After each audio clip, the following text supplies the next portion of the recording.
And so the queen has now fallen and will join her people as was her wish.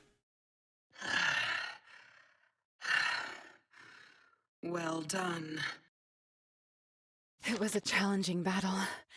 I expected no less from my foster mother. I hope you can adequately compensate us for our efforts now. Harsh but fair, as always. Don't worry. I plan to honor my promise before I leave.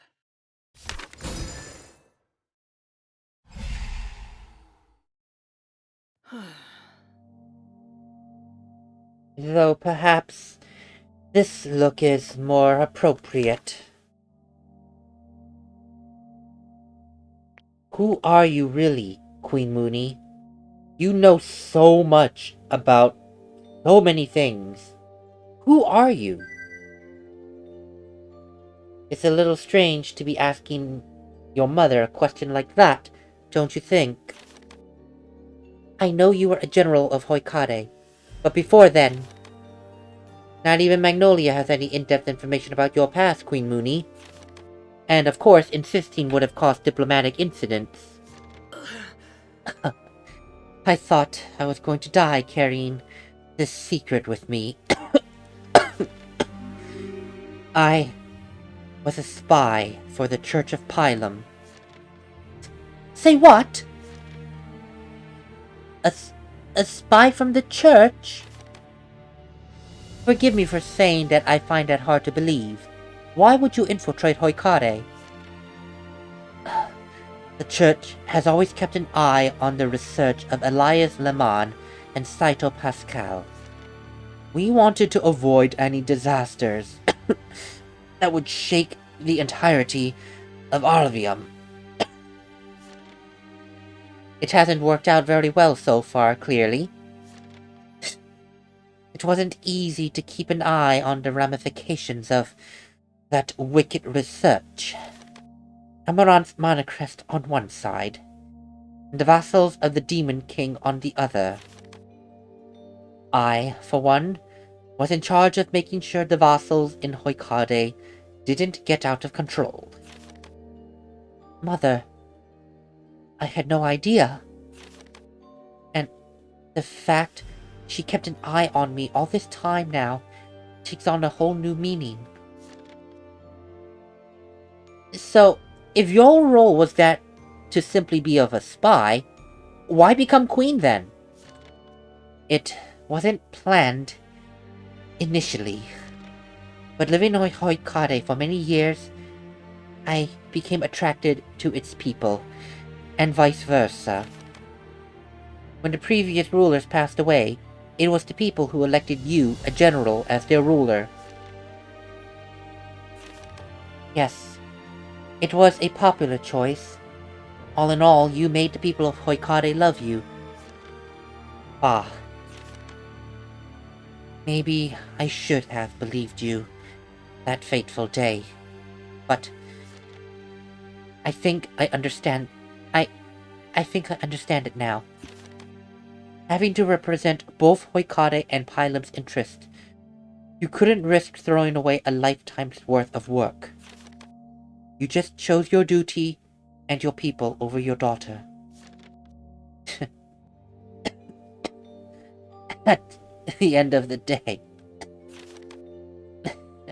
that makes us quite similar, don't you think? Yes, it does. I always acted by putting the good of the people first, sealing away my own feelings as a result. Mother, if only we could have come to understand each other better. These revelations are hard to swallow, but I need to ask her a few more things. What do you know about Elias Leman? I'm afraid not much more than you. He was a brilliant researcher, but easily got overwhelmed by his feelings. Did he have an affair with Faraday II of Hoikade? Ria, do you really think that If I recall the records correctly, Faralde was already in an arranged marriage by that time. She had already given birth to Alfred, in fact. However, the evidence we found in the underground laboratory lends us to the hypothesis that Elias had strong feelings for her. It was never made official, but it was clear that Elias was willing to take his research into unsafe territory, all for her sake. If I'm not mistaken, Cytopascal's research was much safer, but it'd have taken at least 50 years to fully develop. Elias Lemon couldn't wait. He wanted to save Faralde from her illness because he was in love with her. Yes, that's right. Fondic, isn't it? 60 years later, he posed as the brother of the granddaughter, the woman he loved. Why? Why did Elias turn into Helios? Why did he turn into the Demon King? I don't know. But judging by his fury, the fury that I can also feel through this power of his I possess, something must have happened to Faralde. Something that made him make drastic decisions. They will pay. Right. But I wonder, who was he angry at? And what happened to my grandmother? One last question now. Tell us about me and Shiori.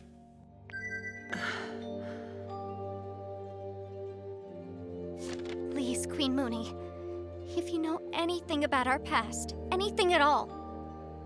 I was there when you two were born. When we were born?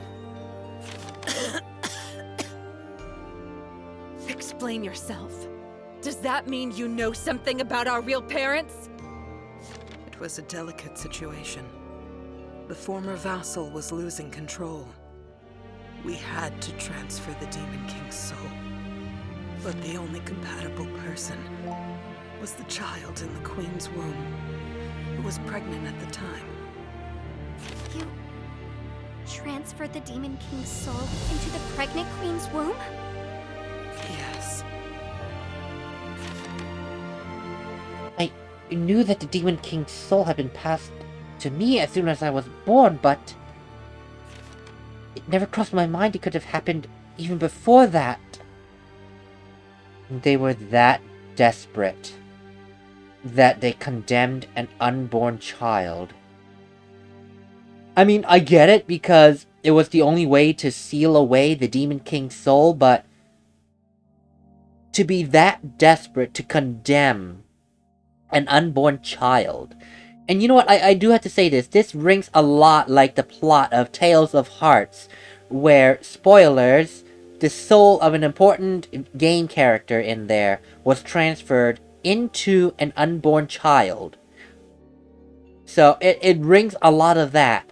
And I have to wonder how much, with the game creators, how much influence did they take from all these games? The Tales series, Fire Emblem, it's like all these games that they've taken inspiration from and poured it into this one piece. How many bits did they take inspiration from and twisted it into their own story, into their own interpretation of that it became this game? I'm amazed. That's insane.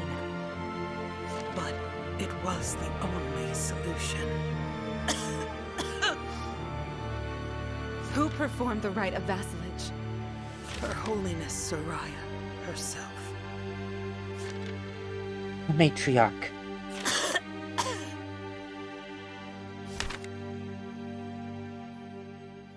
Mother, please hold on. We need to know the truth. Let me show you. It's easier than just talking. Not to mention that she doesn't have much time left. It's funny, the Demon King gave her this power And yet now, it's giving everyone a chance to fight back against him. That is irony right there. That is irony.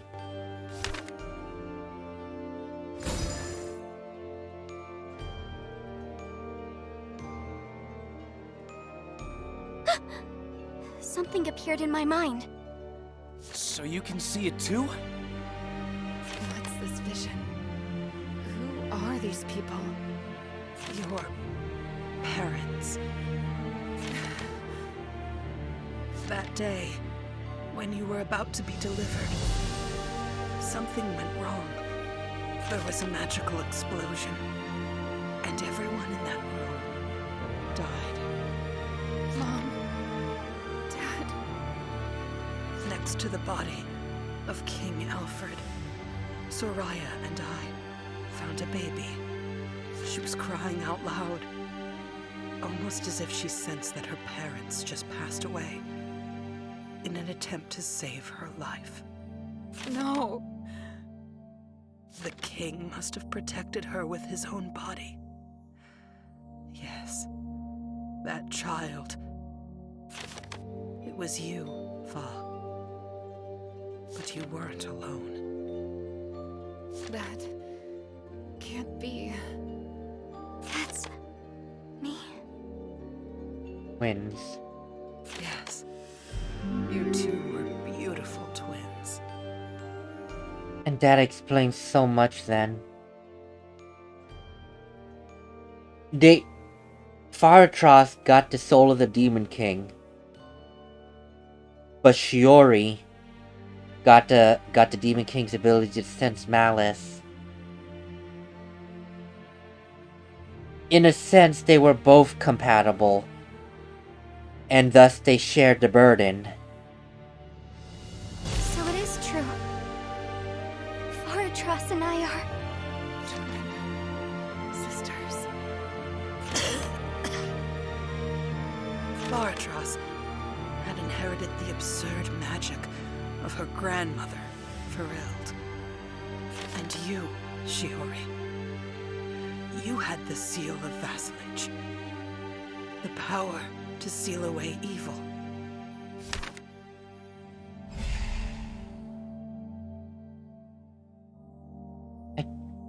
Don't know how to feel about this. It seems so surreal. Unfortunately, we noticed that Shiori's seal had reacted with Elias's soul. However, lacking the necessary magic, it had an adverse reaction. So that's when I lost my sight and we exchanged powers? Yes. You took from Elias the power to sense malice. And from the stress of the reaction, your hair turned silver. Her Holiness Soraya was appalled. There was the distinct possibility that Elias had already corrupted you. So, she took you with her to Pylum, and we hid your origins to prevent the people from panicking. I'm at a loss for words. Do you have any idea how much suffering you've caused these sisters? Yes, but what else could we do? I understand. It was too dangerous.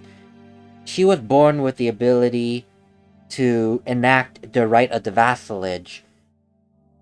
And Elias noticed that and probably tried to use that reaction to get free. It was too dangerous to have someone with the ability to perform the right of the vassalage next to the vassal, especially when both are so new into this world.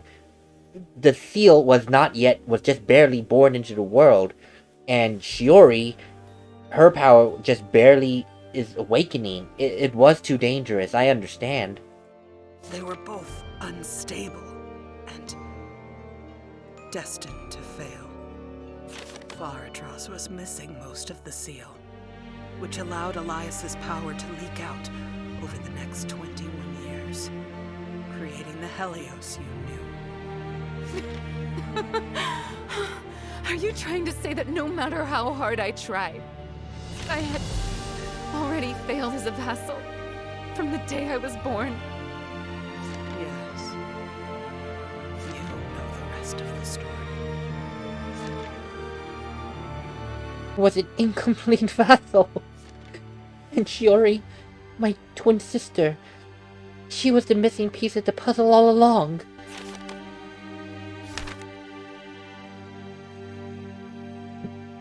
Honestly, I thought I had seen it all, but this is a lot to process. I need to recollect my thoughts. Shiori, I'm sorry, Fa. It's just... you don't have to explain anything. I understand your feelings. And yet, I've suffered so much that I simply can't shed any tears. No more. I might have grown resilient to this endless suffering. Wait. It's true that I'm sad. But I'm also glad that I really am your twin sister. And no one will ever separate us again. Hey, wait a minute! Orny? You had something to say to me too, didn't you, Queen Munie? If you truly can control minds, then I beg you, restore my memories. That I cannot do, Sir Ornier. But because your blood has been cursed. Cursed by Elias. It's true then. Our hypothesis was correct. Saito Pascal must have been his ancestor then. As to why, that I do not know. my bloodline was cursed. So I truly was about to become the fourth archdemon. It's the other way around. What do you mean? The other way around. Answer this question.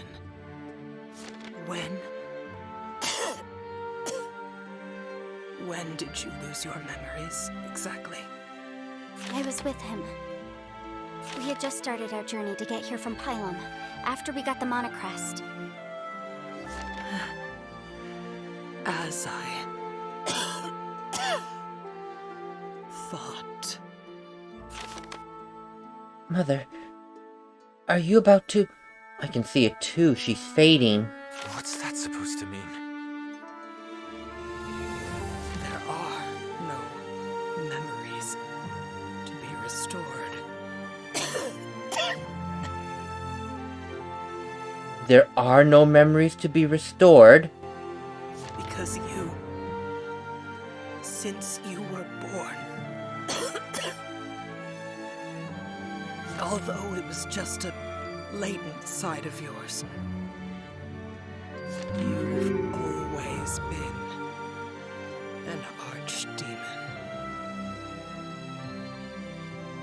Wait. But what about everything that's happened? He's clearly here, and Ria and Kristoff known him from a child. How is there no memories to restore? What? Are you... What? The Manacrest had started absorbing your latent demonic power that day. And with your identity as an archdemon, it also took your life.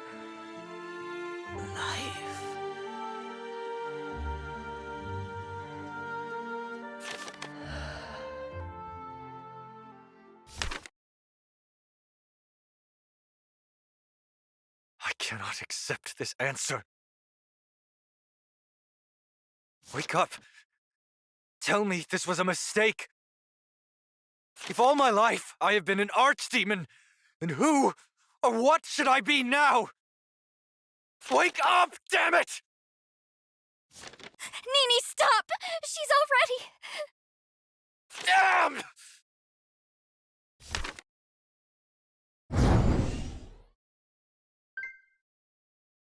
So that day when the mana crest, there was no curse. He's been an archdemon all his life. And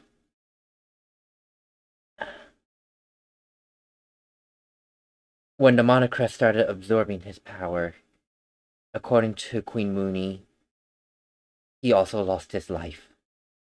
His life as an archdemon.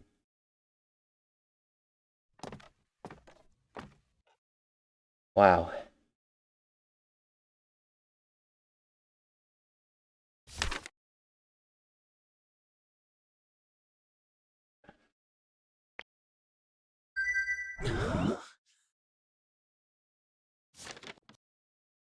Best not to say anything to him now.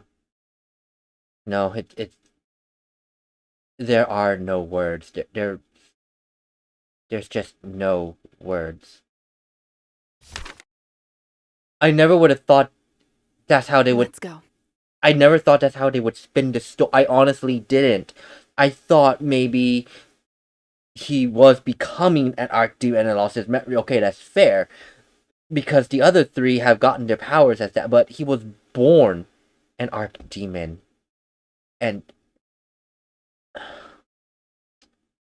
his life as an archdemon, when the mana crest started absorbing his powers, came to an end. And that's why he lost his memories. Because there's no memories to restore now that the archdemon is dead. Faratros? Hey. Listen, I know what you're thinking. I'm not fine. But even if I keep stumbling, even if I keep crying, that won't change anything. To truly change our future, we have to settle the score with Elias Lamont. Only then will we be able to rest. Yes. It's time to end this. For a better future. I'll try to move on. And face this suffering once more. Goodbye, Hoikare. Goodbye, my beloved people. I'll return to you once you've received justice.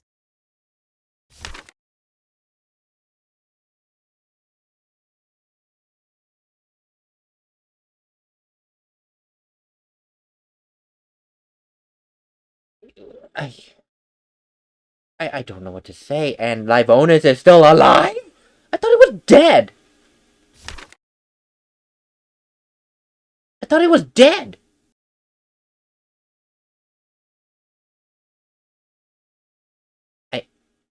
I don't know. I don't know. My brain is just gone. I mean, I'm shocked that Livonus is apparently still alive, and so many revelations has come about, and especially about Onier. I never would have thought the story would have been twisted that way. That from day one, even before the events of this game, he was an archdemon. And when the game started, Onier the archdemon was dead. And all that was left was the shell of Onier. I have no words. I truly don't. All I can say is thank you for watching, and I'll see you on the next episode. I'm speechless. I'm done. Later, everyone.